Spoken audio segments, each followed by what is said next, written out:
ماں نے بڑی خوشی سے مجھ سے کہا کہ آپ ٹھیک کہتے تھے کہ لڑکا خود ہی واپس آ جائے گا۔ یہ ہے میرا بیٹا، واپس آ گیا ہے۔ پھر اس نے پوچھا کہ آدھی رات کے وقت اسے تھانے کیوں بلایا گیا ہے؟ اس کی اس بات سے مجھے محسوس ہوا کہ سہیل نے ماں کو نہیں بتایا کہ یہ پنڈت کو مار کر آیا ہے۔ اس کے ساتھ ہی مجھے یہ خیال آیا کہ ہو سکتا ہے سہیل کو معلوم ہی نہ ہو کہ پنڈت اس کے ڈنڈے کی ضرب سے مر گیا ہے۔ سہیل نے پنڈت سے فرار ہونے کے لیے اسے ڈنڈا مارا ہوگا۔ بہرحال میں نے اس کی ماں کے ساتھ کچھ ایسی شگفتہ سی باتیں کی کہ وہ مطمئن ہو گئی اور مجھے یقین ہو گیا کہ سہیل نے اسے کچھ بھی نہیں بتایا۔ میں نے ماں سے کہا کہ وہ باہر جا کر بیٹھ جائے۔ اس کی تسلی کے لیے میں نے جھوٹ بولا کہ اس کی گمشدگی کی رپورٹ لکھ لی تھی اور اب یہ لکھنا ہے کہ وہ لڑکا واپس آ گیا ہے اور اس تحریر پر اس کا انگوٹھا لگوانا ہے۔ یہ تو میری شرافت تھی کہ میں اس عورت کو مطمئن کر رہا تھا۔ وہ مطمئن ہوئی تھی یا نہیں، لیکن اس میں اتنی جرأت نہیں ہو سکتی تھی کہ مجھ سے کچھ اور پوچھتی۔ ان لوگوں پر تھانے کی دہشت ایسی طاری ہوتی تھی کہ وہ پولیس کا نام سن کر ہی کانپنے لگتے تھے۔ سہیل میرے پاس اکیلا رہ گیا۔ میں نے اس کے ساتھ شفقت کے سے انداز سے دو چار باتیں کی اور اس کے دل سے تھانے کا خوف اتارنے کی پوری کوشش کی۔ میں نے محسوس کیا کہ یہ ڈرنے والا نوجوان نہیں، ذرا حوصلہ افزائی چاہیے جو میں نے کر دی۔ اس نے ذرا ڈرتے ڈرتے مجھ سے پوچھا کہ یہ دو آدمی جو باہر بیٹھے ہیں یہاں کیوں آئے ہیں؟ میں نے اس سے پوچھا کہ وہ انہیں کس طرح جانتا ہے۔ اس نے کوئی جواب نہیں دیا اور اس کے چہرے سے بے چینی ظاہر ہونے لگی۔ سہیل بھائی، میں نے لہجے میں پیار اور اپنائیت بھر کر کہا، یہ تو تم جانتے ہوگے کہ میں مسلمان ہوں۔ میرے ساتھ سچ بولو گے تو میں تمہارے سر پر ہاتھ رکھ لوں گا اور کوئی تمہیں دشمنی کی نظر سے دیکھنے کی جرأت نہیں کرے گا۔ تمہیں یہ سچ سچ بتانا ہے کہ تم اتنے دن کہاں رہے اور واپس گھر کس طرح پہنچے۔ مجھے یاد ہے کہ یہ بات کہہ کر ایک ضروری کارروائی یاد آ گئی۔ میں نے سہیل کو وہیں بیٹھا رہنے دیا اور خود باہر نکل گیا۔ ٹھاکر اور مندر کا آدمی الگ الگ برآمدے میں بیٹھے تھے اور کانسٹیبل وہاں کھڑے تھے۔ میں نے مندر کے آدمی کو الگ لے جا کر پوچھا کہ یہ لڑکا جو اندر میرے پاس بیٹھا ہے اس نے دیکھا ہے؟ مندر کے آدمی نے کہا کہ دیکھا ہے، اور ساتھ ہی بولا کہ یہی وہ لڑکا تھا جس نے پنڈت کو ڈنڈا مارا تھا۔ پھر میں ٹھاکر کو الگ لے گیا اور اسے کہا کہ اس نے اس لڑکے کو میرے دفتر میں جاتے دیکھا ہے، کیا یہ وہی لڑکا ہے جسے وہ ہندو بنا رہے تھے؟ ٹھاکر نے ذرا پس و پیش کے بعد کہا کہ یہی ہے۔ میں اپنے دفتر میں جا بیٹھا۔ سہیل سے کہا کہ اب میرے اس سوال کا جواب دے کہ وہ اتنے دن کہاں رہا ہے۔ میں نے ابھی تک پنڈت کا نام تک نہیں لیا تھا۔ میں کچھ کہہ نہیں سکتا تھا کہ سہیل کو معلوم ہے یا نہیں کہ پنڈت مر گیا ہے۔ میں نے دیکھا کہ سہیل بات کرنے لگتا تھا تو جھجک جاتا اور پہلے سے زیادہ بے چین ہو جاتا تھا۔ وہ صاف طور پر ڈرا ہوا تھا۔ ایک بات صاف صاف بتا دو سہیل، میں نے کہا، کیا تم مجھ سے ڈر رہے ہو یا تمہارے دل پر کوئی اور خوف ہے؟ میں تمہیں کہہ چکا ہوں کہ میری موجودگی میں تمہیں کوئی دشمنی کی نگاہ سے نہیں دیکھ سکتا۔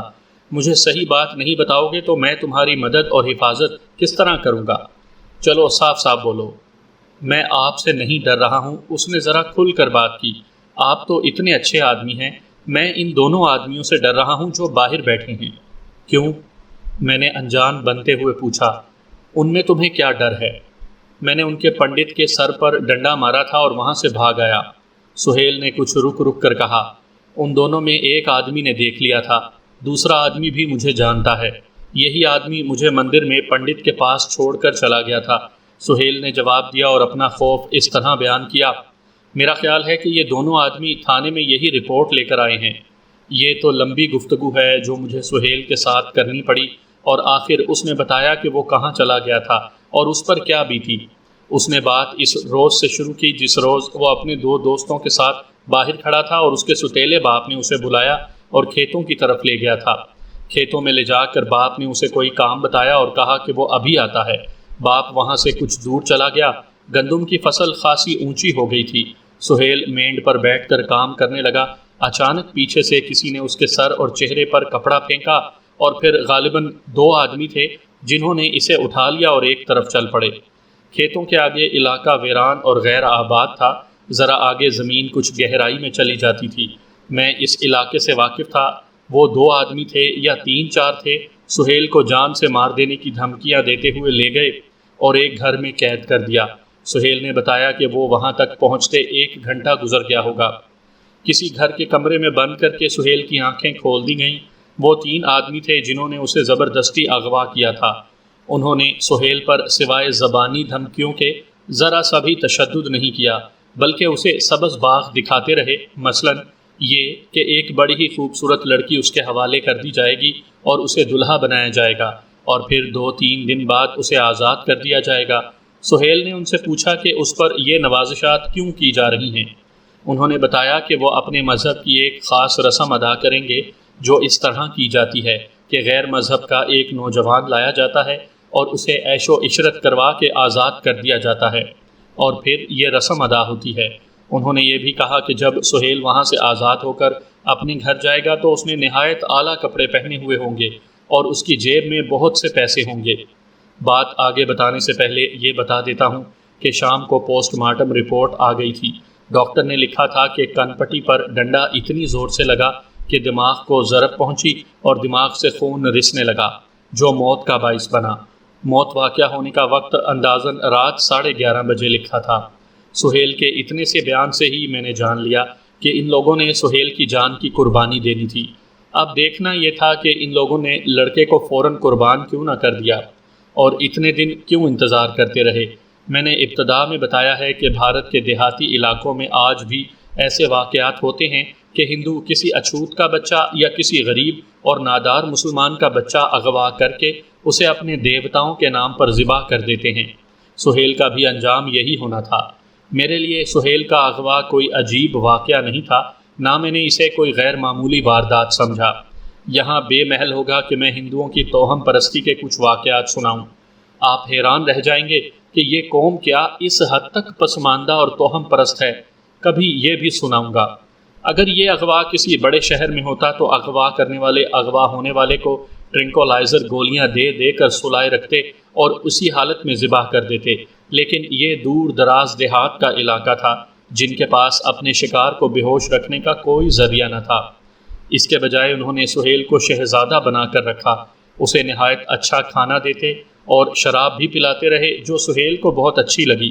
پھر ایک روز ایک بڑی حسین لڑکی سہیل کے پاس بٹھا دی گئی جو اس کے ساتھ پیار اور محبت کی باتیں کرتی رہی، لیکن سہیل کے بیان کے مطابق اس لڑکی کے پیار میں بدی کا نام و نشان نہیں تھا، بلکہ سہیل پر خمار سا طاری ہو جاتا تھا۔ اس نے بڑے واضح الفاظ میں بتا دیا کہ وہ اس قید میں خوش تھا۔ یہ بھی کوئی حیران کن بات نہیں تھی کہ سہیل ان لوگوں کے ہاتھوں میں کھیلنے لگا اور خوش رہا۔ یہ سوچئے کہ وہ نوجوانی میں داخل ہو چکا تھا، پسماندہ دیہاتی تھا اور اس کے اپنے ہی جذبات تھے۔ اسے اپنے سگے باپ سے بھی پیار نہ ملا اور ستیلے باپ نے تو پیار کے بجائے اسے پھٹکار ہی دی۔ اس کا دماغ تو موم کی ناک تھا جسے کوئی جدھر چاہتا موڑ توڑ سکتا تھا۔ سہیل کو بے ہوشی کی دوائی کی ضرورت ہی نہیں تھی۔ آخر وہ رات آئی جب سہیل کو مندر میں لے جایا گیا۔ اس نے مجھے بیان دیتے ہوئے کہا کہ باہر برآمدے میں جو آدمی بیٹھا ہوا ہے یہ اسے مندر میں لے گیا تھا۔ سہیل کا اشارہ ٹھاکر کی طرف تھا۔ پنڈت وہاں انتظار میں بیٹھا تھا۔ سہیل اپنے قید والے کمرے میں گہری نیند سویا ہوا تھا اور اسے جگا کر مندر لے جایا گیا تھا۔ ٹھاکر اسے پنڈت کے پاس بٹھا کر چلا گیا۔ پنڈت نے اس کے ماتھے پر اپنی انگلی سے تلک لگایا اور کچھ پڑھنے اور بڑبڑانے لگا۔ پھر پنڈت نے منہ ہی منہ میں کسی دیوتا کے بت کی طرف کر کے ہاتھ جوڑے اور کچھ پڑھتا رہا۔ اس کے بعد وہ پھر سہیل کی طرف متوجہ ہوا۔ اس کے بعد سہیل نے جو بیان دیا اس سے میں نے یہ رائے قائم کی کہ یہ پنڈت کوئی جاہل آدمی تھا کہ اس نے سہیل کو اصل بات بتا دی، یا شاید اس کے لیے یہ سچ بولنا لازمی تھا۔ پنڈت نے سہیل سے کہا کہ وہ بہت ہی خوش قسمت لڑکا ہے جسے دیوتاؤں نے اپنی قربانی کے لیے منتخب کیا ہے۔ پنڈت نے یہ بھی کہا کہ سہیل فوراً دوسرے جنم میں اس دنیا میں آئے گا، لیکن ایک ان پڑھ دیہاتی کی صورت میں نہیں بلکہ راجکمار کی صورت میں۔ وہ ہندوستان کی کسی ریاست میں راج کرے گا۔ یہ سب کچھ بتا کر پنڈت نے سہیل سے کہا کہ وہ اس بت اور اس مورتی کے آگے ہاتھ جوڑے اور پنڈت جو کچھ کہتا جائے وہ سہیل اس کے ساتھ ساتھ بولتا جائے۔ اس وقت تک سہیل بالکل خاموش تھا۔ اس نے اپنے بیان میں کہا کہ اسے معلوم تھا کہ ہندو کبھی کبھی انسانی قربانی بھی دیتے ہیں اور کسی غیر ہندو کا بچہ اٹھا لیتے ہیں اور اسے ذبح کر دیتے ہیں۔ سہیل کے متعلق دوستوں نے ٹھیک بتایا تھا کہ بڑا دلیر لڑکا تھا اور اتنا نڈر کہ بڑی عمر کے آدمی بھی اس سے گھبراتے تھے۔ سامعین کرام، آپ سن رہے ہیں انسپکٹر راؤ شجاع الدین ابو بکر کی تفتیشی داستانوں میں سے ایک اردو داستان جس کا نام ہے ایک جان کا بلیدان۔ یہ اس سلسلے کی آخری قسط ہے۔ مجھے امید ہے آپ کو میری یہ کاوش پسند آئی ہوگی۔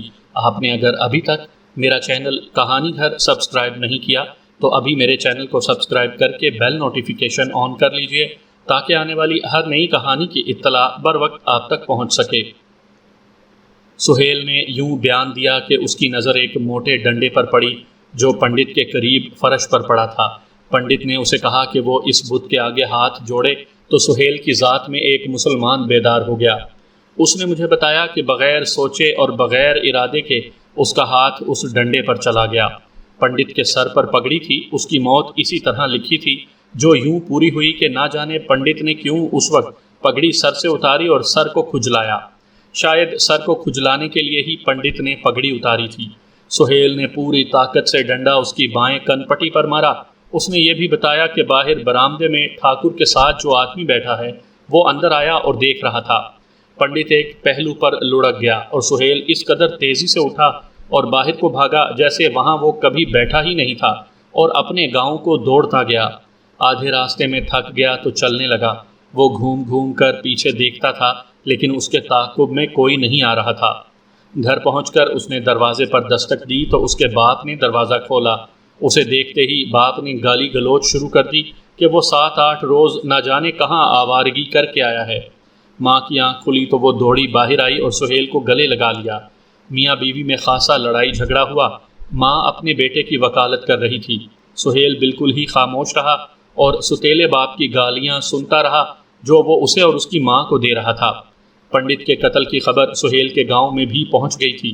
سہیل نے مجھے بتایا کہ اس کا ارادہ قتل کرنے کا نہیں تھا، وہ تو وہاں سے بھاگنا چاہتا تھا اور اسے یہ توقع ہی نہیں تھی کہ پنڈت ڈنڈے کی ایک ہی ضرب سے مارا جائے گا۔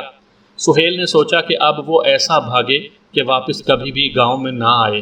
اسے ڈر تھا کہ پکڑا جائے گا اور پھانسی کی سزا ملے گی، لیکن اس کی ماں اسے 1 منٹ کے لیے بھی اپنی نظروں سے اوجھل نہیں ہونے دے رہی تھی۔ دن کو اس کے دوست بھی آ گئے اور ماں نے دوستوں کو بھی گھر بٹھا لیا اور اس طرح دن گزر گیا۔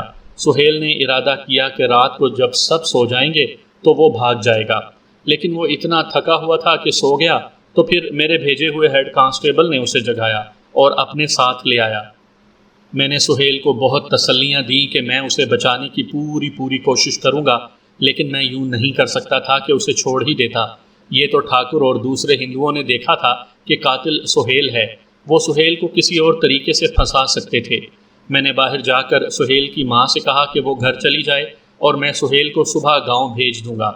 وہ تو مان ہی نہیں رہی تھی اور میں اسے اصل بات بتا نہیں رہا تھا۔ بڑی مشکل سے اسے چلتا کیا۔ اس کے جانے کے بعد سہیل کو کانسٹیبلوں کی نگرانی میں الگ بٹھایا اور ٹھاکر کو اپنے دفتر میں لے گیا۔ میں نے اسے کہا کہ اب کوئی ہیرا پھیری نہیں چلے گی، اپنے تمام ساتھیوں کے نام بتا دو اور اس لڑکی کی نشاندہی بھی سب سے زیادہ ضروری ہے جسے اس جرم میں استعمال کیا گیا تھا۔ یہ تو ہو نہیں سکتا تھا کہ ٹھاکر فوراً مان جاتا۔ اس نے پس و پیش شروع کی تو میں نے اسے کہا کہ اب میں اسے 1 منٹ کی بھی مہلت نہیں دوں گا، فوراً اقبالی ہو جائے، اور میں ڈی ایس پی صاحب کو اطلاع دے رہا ہوں، وہ یہ نہیں دیکھے گا کہ وقت رات کا ہے، فوراً یہاں پہنچے گا۔ دراصل رات گزر گئی تھی اور قصبے کی جامع مسجد سے فجر کی آواز آ رہی تھی۔ ٹھاکر نے پہلے میرے آگے ہاتھ جوڑے، پھر اٹھا اور میز کی ایک طرف سے میرے قریب آ کر میرے قدموں میں سجدے میں گر گیا اور فرش پر دوزانوں ہو کر پھر ہاتھ جوڑے اور عرض یہ کی کہ اسے وعدہ معاف گواہ بنا لوں۔ اس نے دیکھ لیا تھا کہ میں کیس پر پردہ نہیں ڈال سکتا اور اسے کسی قیمت پر میں نہیں چھوڑوں گا۔ وہ جوں میرے آگے بچھا جا رہا تھا، میرا غصہ اتنا ہی شدید اور زہرناک ہوتا جا رہا تھا۔ ٹھاکر نے رشوت اس طرح پیش کی کہ میں اسے بتاؤں کہ میں کتنی رقم لوں گا۔ اس نے کہا کہ اس جرم میں جو لڑکی شامل تھی میں اسے بھی اپنا ہی سمجھوں اور جب چاہوں اپنے گھر بلوا سکتا ہوں۔ اس نے لڑکی کا حسن اس طرح بیان کیا جیسے کوئی افسانہ نویس یا شاعر اپنے کلام میں لفاظی کے جوہر دکھایا کرتا ہے۔ عمر 16-17 سال بتائی۔ میں دوسرے ذرائع سے بھی ملزموں کی نشاندہی کروا سکتا تھا، لیکن اس ٹھاکر کو میں بڑا سخت رگڑا دینے کے موڈ میں تھا۔ ایذا رسانی کو شریفانہ الفاظ میں 3rd ڈگری کہا جاتا ہے۔ مختلف صوبوں میں اس کے پولیس والوں نے مختلف نام رکھے ہوئے ہیں۔ اس تھانے سے پہلے والے تھانے میں میرا ایک عیسائی ASI فرانسس ہوا کرتا تھا۔ کوئی ملزم اقبالی نہ ہو تو وہ کہا کرتا تھا کہ اسے ماہر نفسیات کے حوالے کر دو۔ وہ ماہر نفسیات اس تھانے کا ایک پرانا ہیڈ کانسٹیبل تھا جس نے ٹارچر کے اپنے ہی 3-4 طریقے ایجاد کر رکھے تھے۔ ان میں سے کوئی ایک آدھا طریقہ کامیاب ہو جاتا تھا۔ قصبہ حسین آباد کے اس تھانے میں بھی ایک ویسا ہی ہیڈ کانسٹیبل تھا جو ٹارچر کا ماہر تھا۔ میں نے اسے بھی ماہر نفسیات کہنا شروع کر دیا تھا۔ میں نے ایک کانسٹیبل کو بلایا اور کہا کہ ٹھاکر جی کو ماہر نفسیات کے پاس لے جاؤ۔ کانسٹیبل نے اسے بازو سے پکڑا اور باہر لے گیا۔ اس کے جانے کے بعد میں نے مندر کے آدمی کو بلایا۔ معلوم یہ کرنا تھا کہ یہ بھی اس سارے جرم میں شامل تھا یا نہیں۔ اس سے تفتیش کی تو وہ خوف زدگی کے عالم میں قسمیں کھاتا رہا اور اسی بات پر اٹکا رہا کہ اس نے سہیل کو پہلی بار مندر میں ہی دیکھا تھا۔ اس کے ساتھ میں نے بہت دماغ سوزی کی، لیکن میں اس نتیجے پر پہنچا کہ اسے ان لوگوں کے سارے جرم کے ڈرامے میں شامل نہیں کیا گیا۔ تقریباً 1.5 گھنٹے بعد میرا ماہر نفسیات آیا۔ وہ ہنس رہا تھا، کہنے لگا کہ ٹھاکر جی تو پہلے ہی نسخے پر بول پڑے ہیں۔ یہ ٹھاکر کوئی جوان آدمی نہیں تھا کہ اتنی زیادہ ایذا رسانی برداشت کرتا۔ اس کی عمر 60 سال کے قریب تھی۔ میں نے ٹھاکر کو بلوایا۔ وہ جب آیا تو اس سے ٹھیک طرح چلا بھی نہیں جا رہا تھا اور اس کا سر ڈول رہا تھا۔ کرسی پر اس طرح بیٹھا جیسے گر پڑا ہو۔ میں نے کہا کہ فوراً بیان دے دو۔ اس نے پانی مانگا جو اسے دیا گیا اور پھر اس نے بیان دیا۔ اس نے پہلی بات یہ کہی کہ ایک جان کا بلیدان دینا تھا۔ ہندی میں قربانی کو بلیدان کہتے ہیں۔ اسی پنڈت نے جو مارا گیا تھا اپنا حساب کتاب نکال کر بتایا تھا کہ لڑکا مسلمان ہو اور اس کی عمر 14 سال کے لگ بھگ ہو۔ اس کی جان کی قربانی چاند کی کسی خاص تاریخ والی رات دینی تھی۔ اب دیکھیے سہیل کا انتخاب کس طرح ہوتا ہے۔ سہیل کے ستیلے باپ کا ایک دوست تھا جس کی عزیز داری ٹھاکر کے ساتھ تھی۔ یہ شخص سہیل کے گاؤں کا رہنے والا تھا۔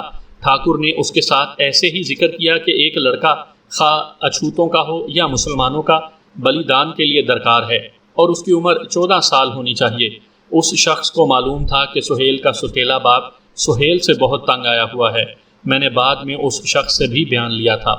اس نے بتایا تھا کہ یہ ستیلا باپ تو یہاں تک کہتا تھا کہ یہ لڑکا مر ہی جائے تو اچھا ہے یا میں اسے اس قدر پریشان کروں کہ گھر سے بھاگ جائے۔ اس آدمی نے ٹھاکر کی بات سن کر سہیل کے ستیلے باپ کے ساتھ ذکر کیا۔ ستیلا باپ یوں چپ ہو گیا جیسے اسے یہ بات اچھی لگی ہو لیکن اپنی زبان سے کچھ کہنے سے ڈرتا ہو۔ ٹھاکر کو اس کے عزیز نے بتایا تو ٹھاکر نے کہا کہ ستیلا باپ کچھ رقم لے لے اور اپنا لڑکا انہیں دے دے۔ ستیلے باپ نے لڑکے کی قیمت 250 روپے مانگی۔ اس رقم کو آج 2 یا 3 لاکھ روپیہ کہہ لیں۔ یہ طے پایا کہ باپ اپنے ستیلے بیٹے کو ایسی جگہ لے آئے جہاں کوئی دیکھنے والا نہ ہو۔ وہاں سے لڑکے کو اٹھا لے جانا ٹھاکر کا بندوبست تھا۔ اس طرح ستیلا باپ 250 روپیہ وصول کر کے سہیل کو کھیتوں میں لے گیا، خود غائب ہو گیا اور جس طرح سہیل کو وہاں سے اغوا کیا گیا وہ میں آپ کو پہلے بتا چکا ہوں۔ ٹھاکر نے اپنے بیان میں کہا کہ جس رات پنڈت مارا گیا ہے بلیدان اسی رات دینا تھا۔ آخری رسم پنڈت کو ادا کرنی تھی جو وہ مندر میں کر رہا تھا۔ مختصر یہ کہ وہ سہیل کو پوتر کر رہا تھا۔ اس کے بعد سہیل کو جنگل میں لے جا کر ذبح کرنا تھا۔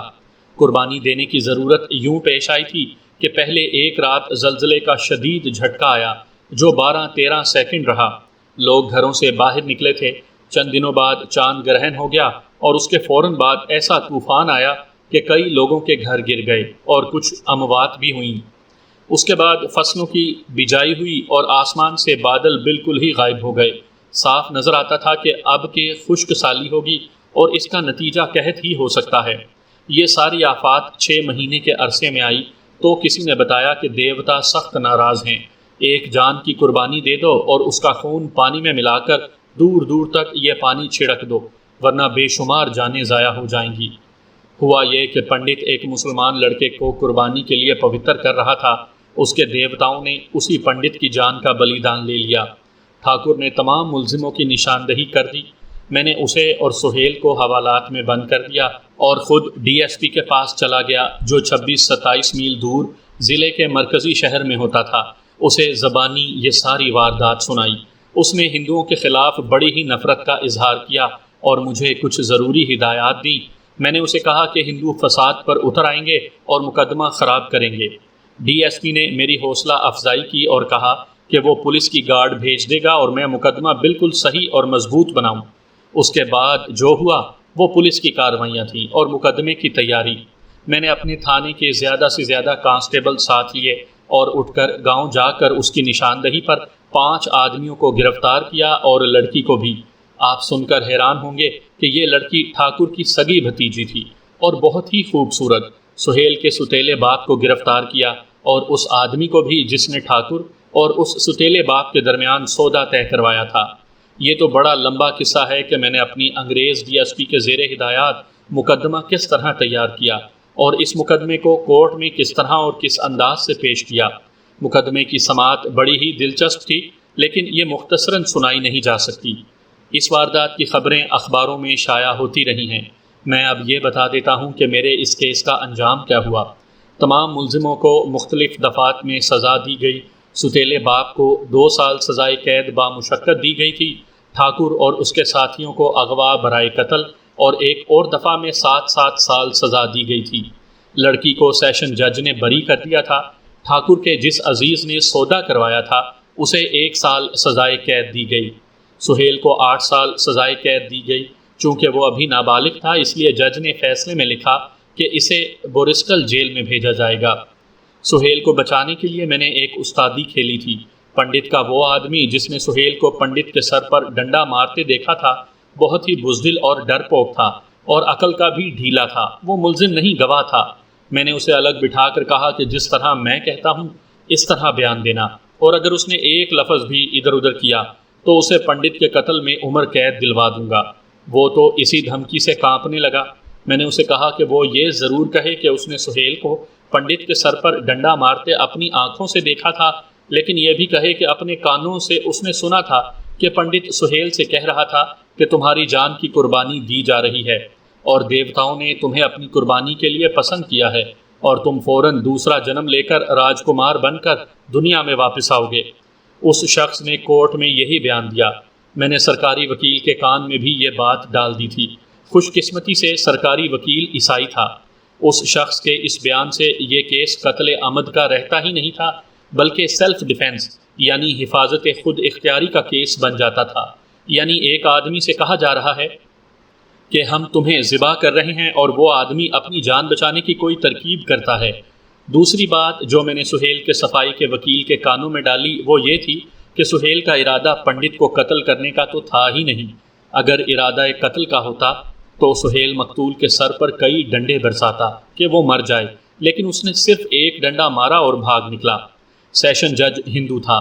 اس نے سہیل کو محض تعصب میں آ کر 8 سال سزا دے دی، لیکن ہائی کورٹ میں اپیل ہوئی تو جج نے یہی 2 نقطے پکڑ لیے، ایک سیلف ڈیفینس اور دوسرا یہ کہ یہ قتل عمد ہے ہی نہیں۔ پنڈت کے اس آدمی کی گواہی میرا کام کر گئی۔ اپیل میں سہیل کی سزا 8 سال سے کم ہو کر صرف 2 سال رہنے دی گئی۔